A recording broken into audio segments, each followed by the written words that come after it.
बिल्कुल कांग्रेस हाईकमान ने मुझे भारतीय राष्ट्रीय कांग्रेस का राष्ट्रीय प्रवक्ता नियुक्त किया है। यह पद बहुत अहम पद है और इस पद पर मैं जो पार्टी ने मुझ पर उम्मीद जताई है, जो विश्वास किया है, उस पर खरा उतरने का काम करूंगा।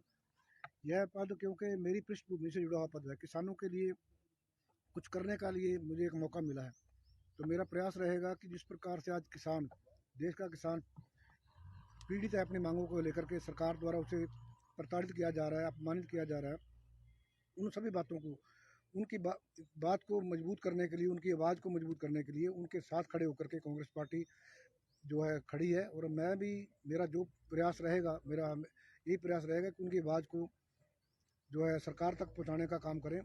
और जो ये एक प्रकार से आज जन आंदोलन बन चुका है, किसान आंदोलन जो है, तो इस आंदोलन की जो आज सरकार के खिलाफ एक खिलाफत वाली बात पूरे ग्रामीण क्षेत्र में, शहरी क्षेत्र में युवाओं में एक धारणा बनी हुई है, तो इसका यह एक नतीजा होगा कि ये जब चुनाव होंगे तो लोग एकमत होकर के अपनी खेती को बचाने के लिए, अपने युवा जो हमारे यहाँ से पलायन करके जा रहे हैं, बाहर विदेशों में जा रहे हैं, उनका विषय बचाने के लिए हम सारे के सारे साथी जो हैं, या इस देश के नागरिक जो हैं। एमएसपी के लिए आप किस तरीके से किसानों के लिए प्रयास करेंगे? एमएसपी की बात जो है, पहले सरकार ने जब पिछले साल जो आंदोलन खत्म करवाया था, उस टाइम वादा किया था कि एमएसपी को हम जो है कानूनी एक आपको गारंटी देंगे, लेकिन सरकार ने उस कमेटी में ना तो कोई किसान शामिल किया और ना ही उस कमेटी की जो रिपोर्ट बाहर आने दी। उसी के जो वादा खिलाफी सरकार ने की थी, उसके द्वारा जो सरकार द्वारा ये काम किया गया, उसी के विरोध में इतना बड़ा दोबारा आंदोलन खड़ा हो गया है। और आज कांग्रेस सरकार ने, कांग्रेस की हमारी जो पार्टी है, उसने एक किसानों से वादा किया है कि जब भी हम सरकार में आएंगे तो यह एमएसपी को कानूनी गारंटी देंगे। और एमएसपी का जो एक मापदंड है, वो स्वामीनाथन कमीशन की सिफारिशों के मुताबिक हम लागू करेंगे, यानी कि जितनी हमारी लागत है उससे 50% किसानों को मुनाफा दिया जाएगा।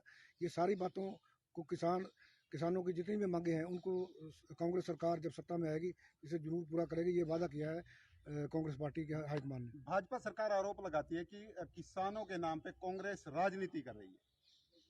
नहीं, किसानों के नाम पे राजनीति नहीं करे, किसान अपने जीविका की लड़ाई लड़ रहे हैं और ज़्यादातर आज इस देश का 80% जो लोग हैं वो किसानी से जुड़े हुए हैं।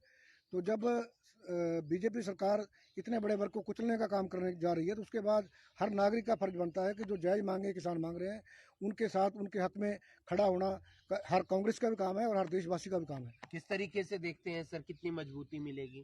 पार्टी को बहुत मजबूती मिलेगी। पार्टी ने एक अच्छा पद एक अच्छे व्यक्ति को दिया है। वो अच्छा व्यक्ति क्यों है, मैं उसकी आपके साथ 1 मिनट चर्चा करना चाहता हूँ। आज से कुछ साल पहले ये जेजेपी के जिलाध्यक्ष थे। जब लॉकडाउन में देश में 3 कृषि काले कानून लाए थे, ये किसानी से संबंधित है, ये किसान परिवार से है, इनके अंदर का तब किसान जाना, ये जेजेपी के तब जिलाध्यक्ष थे। इन्होंने जिलाध्यक्ष पद से किसानों के हक में पद छोड़ा और साथ में जेजेपी पार्टी को छोड़ा। सत्ता कोई नहीं छोड़ा करता, आजकल मेंबरी नहीं छोड़ता, इन्होंने जिलाध्यक्ष का पद त्याग किया था। इसी त्याग को ध्यान में रखते हुए हमारे राष्ट्रीय अध्यक्ष खड़गे जी ने, सोनिया जी ने, राहुल जी ने, शैलजा जी ने, सुखपाल सिंह खैरा जी ने एक अच्छे व्यक्ति को एक अच्छा पद दिया है। ये निश्चित रूप से पहले भी किसानों की बात करते रहे हैं, अब भी आगे भी किसानों की बात करते रहेंगे। कांग्रेस पार्टी को बहुत मजबूती मिलेगी। हमारे जिले की एक शान बनी है, एक राष्ट्रीय प्रवक्ता, एक अपना एक बेंचमार्क है हमारे करनाल के लिए। क्या कुछ कहना चाहेंगे?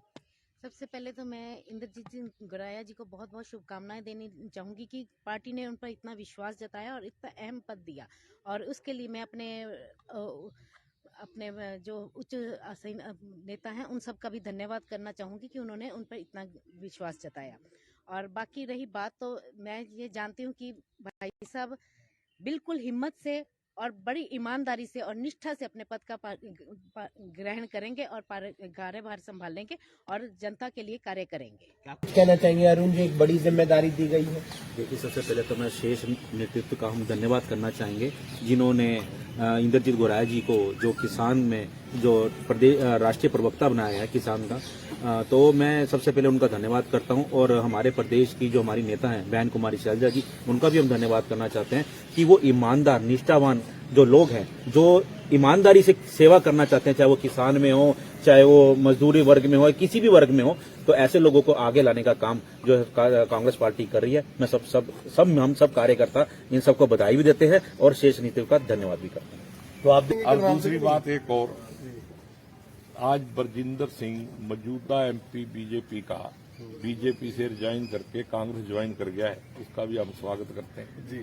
ठीक है, आपका जिलेराम चला गया, एक्सचेंज ऑफर चल रहा है क्या बीजेपी कांग्रेस में? जिलेराम कभी कांग्रेस का था नहीं, ठीक है, वो तो पिछला चुनाव वो तो जुगाड़ ढूंढ रहा था टिकट का। आपको तो चुनौती देगा।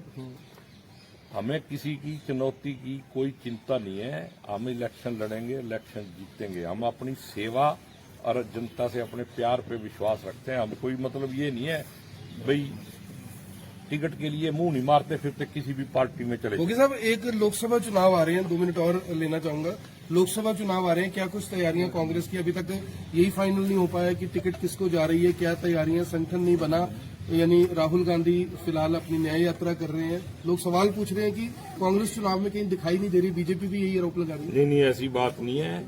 हमने कल भी मीटिंग करी है, सारे हल्कियों में एक्टिविटी कांग्रेस की जारी है, कांग्रेस की पूरी तैयारी है।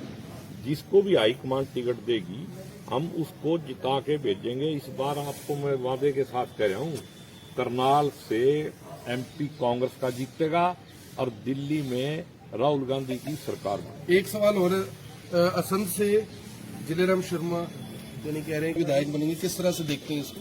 देखो, मैंने तो कभी उसको कांटा समझे नहीं। कोई इतने पत्रकार हैं यहाँ, कोई आदमी कह दो जब उसको ज्वाइन कराया गया था तब भी हमने एतराज नहीं कराया। वो भाई जिस आदमी का कांग्रेस में मन नहीं है, जो कांग्रेस विचारधारा का आदमी नहीं है, उसके आने जाने से क्या फर्क पड़ता है?